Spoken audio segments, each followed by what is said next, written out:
Magandang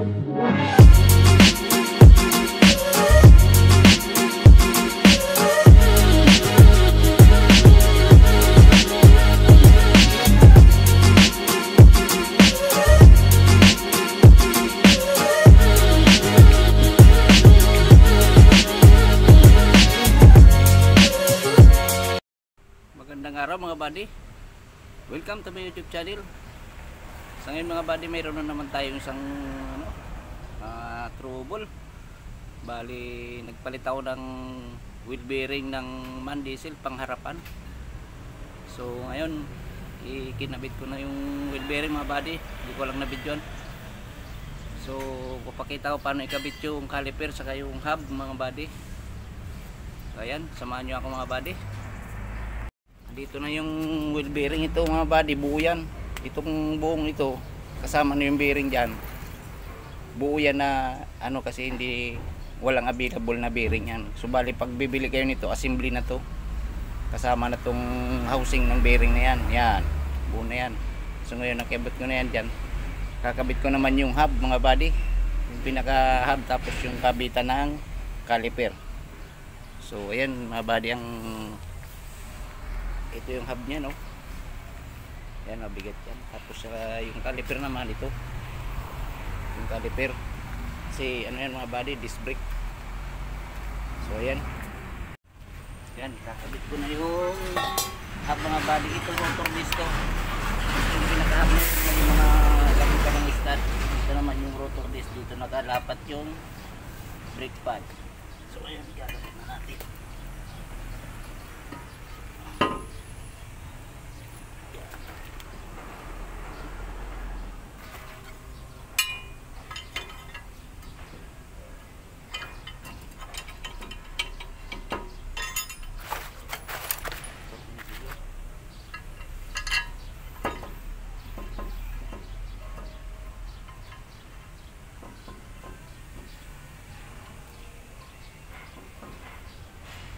Tornilyo nito mga buddy, flower type.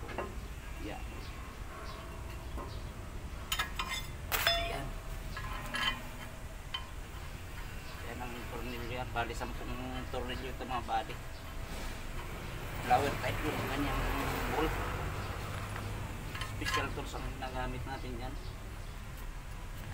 Ang panghigpit nga pala natin yan mga buddy. Ito 24 yan.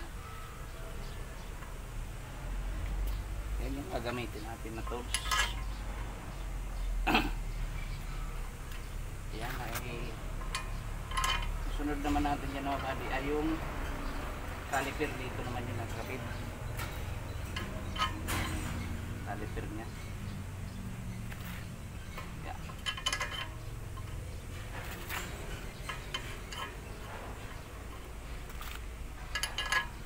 Ito na dito mga buddy, 10.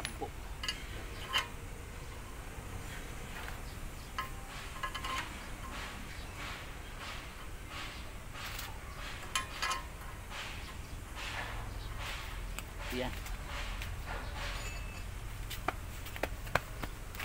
Pitin natin yan.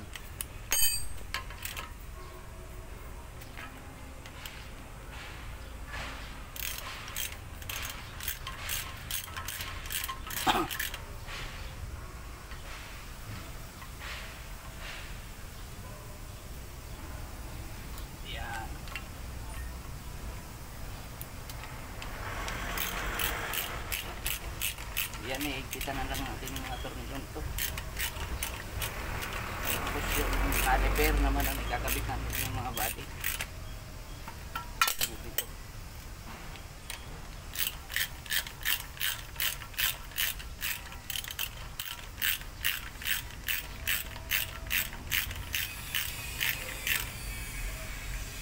Yan. Ito naman yung caliper ng mga body. Ang adjuster niya nito ito may adapter siya na flower.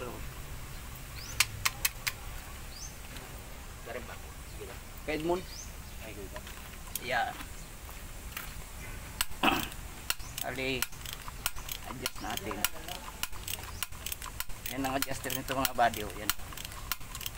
May kadina yan dito mga body. Yung pinaka ano ng adjuster. Yan.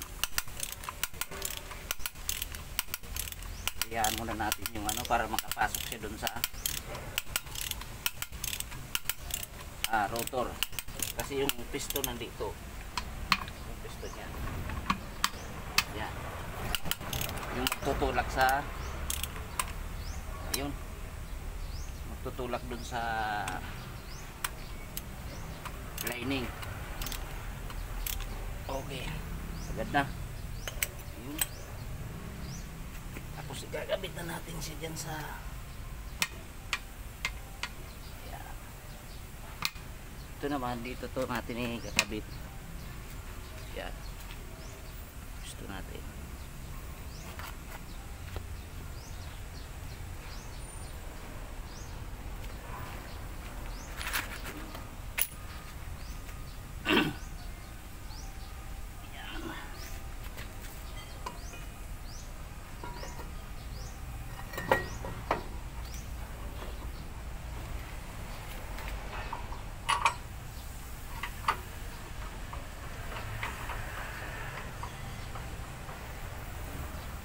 Yan. Bali mga tornilyo ito mga body, puro ano flower type. Mga German na mahilig sa ano. Allen bolt saka flower type na bolt. Yan ang mga tornilyo ng ano, Germany. Yan. Bali 6 na bolt pin to.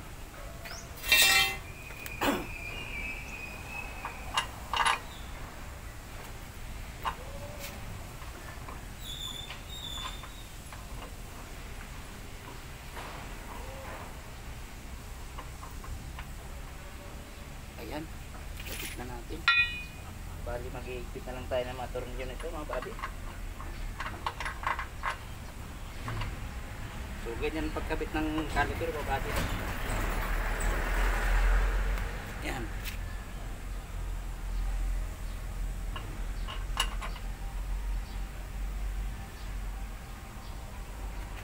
Okay. Iigpitan na lang mga tornilyo yan mga buddy.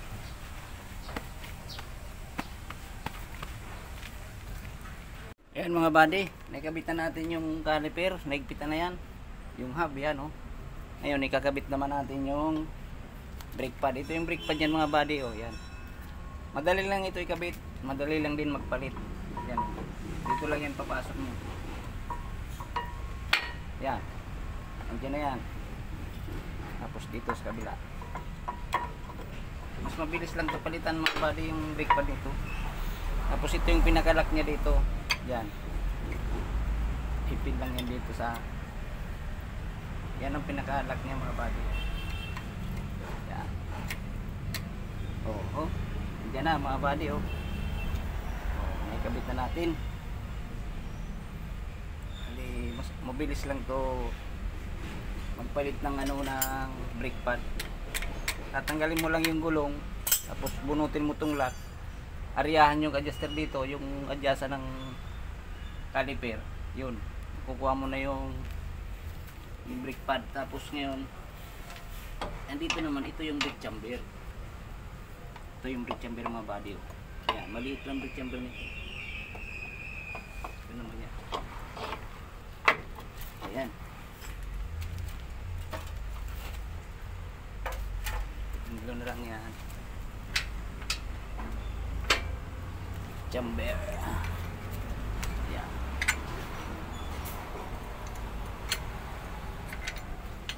Okay. So ayan mga buddy, tapos na tayo dito sa pagkabit ng wheel bearing, hub, saka yung caliper, brake chamber. Ayan. Ihigpitan na lang yan mga buddy. So bali tapos na yan. So, nakita nyo na kung paano kinabit yung brake pad mga buddy ha. Tapos pagpalit ganun lang din. Maraming salamat sa panonood sa inyo mga buddy. Shoutout sa inyong lahat. Thanks for watching.